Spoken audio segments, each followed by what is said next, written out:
ওই সিএমআই সব দিয়ে বাজার আছে।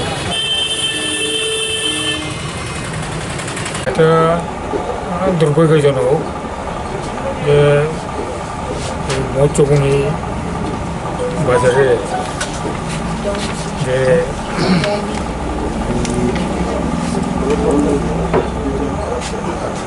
আগুনের ফলে যে ক্ষতিগ্রস্ত হয়েছে এরা শুনলাম শ্লীলতা দোকানের মালিক এরা ক্ষতিগ্রস্ত হয়েছে এবং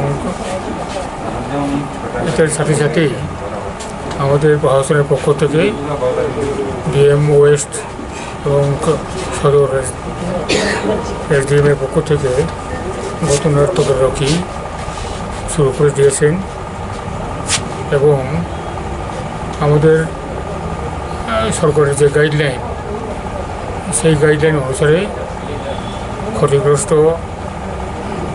পরিবার বা দোকানদারদেরকে সরকারের পক্ষ থেকে নিয়ম নীতি অনুসারে তাদেরকে সাহায্য প্রদান করা হচ্ছে। ইতিমধ্যেই এইমাত্র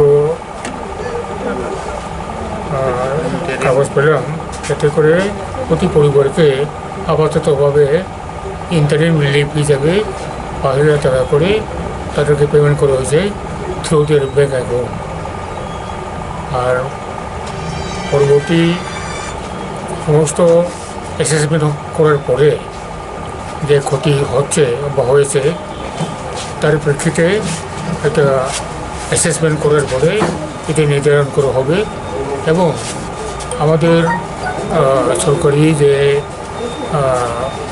রুলস অনুসারে particularly SDRF state disaster relief fund থেকে এই ক্ষতিপূরণটা আমরা দিচ্ছি।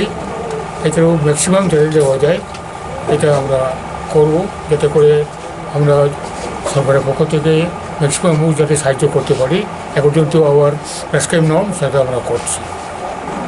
এর আগে টাউন প্রতাপগড় বা এদিকে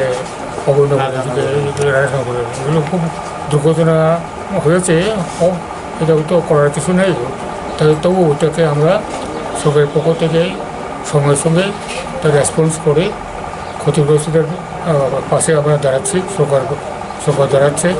কাজেই আমাদের পক্ষ থেকে তাদেরকে সাহায্য সহানুভূতি করার সমস্ত প্রচেষ্টা খুব তাড়াতাড়ি শেষ হয়ে যাবে।